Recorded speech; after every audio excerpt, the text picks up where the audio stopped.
Welcome back to the shop. I'm Brian DeMambro. Let's take a look at three early American chemistry books. As you can see, the physical condition of them is quite rough. We've got this one here in the original publisher's plain cloth, and these two in a standard period full leather binding. The leather has dried, the covers, the joints have cracked, the boards are now just attached primarily by the binding cords.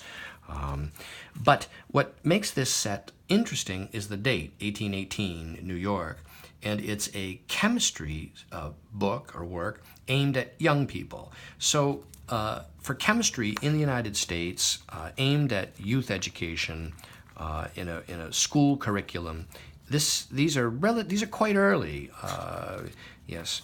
And at the back of both volumes, we'll just take a look here, are a series of 4 copper engraved plates. These are all engraved by Peter Maverick and Durand, both names that are known in Stauffer and other sources as being recognized and somewhat prolific engravers. I'm not sure if Peter Maverick, he may have done currency engraving, like paper currency. I'm not sure of that. Be easy to check. Here's the other plates at the back of the second volume. Here we are, right there. And this volume is actually part of a larger set of knowledge for the people, but this is the one in that whole series that stands alone that covers popular chemistry, mechanics, and art and manufactures. We see here the volume is broken down into 3 sections. The top one is for chemistry. The middle one is mechanics, like railways, coal and gunpowder, and wheel carriages, and so on. And then the last one is arts and manufactures, which includes a section on money, working metals, gold, that's interesting, silver.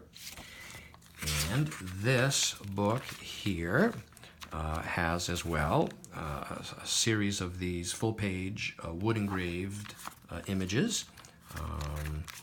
Here's another one there. And I happen to have seen several others as I was flipping through the book just before we started presenting them. Oftentimes, this is the first time I've actually gone through these books in detail when we present them in these short videos like this.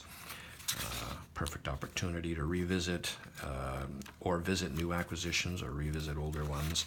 I'm just curious here. I'm just curious to see. Well, we'll have to. I guess you'd have to buy the book to see it. But this little section on money is quite interesting. Why is money also called coin and cash? Why is there alloy? Why is the guinea so called? Why is the shilling? Yeah, why were the labors of alchemists beneficial to mankind? Interesting. Banking system introduced into England. Yes, you follow monetary issues and policy like I do to a certain extent and have an interest in silver and gold and precious metals. Very interesting discussion for this era. These 3 books are available as one lot now online from me, Brian DeMambro.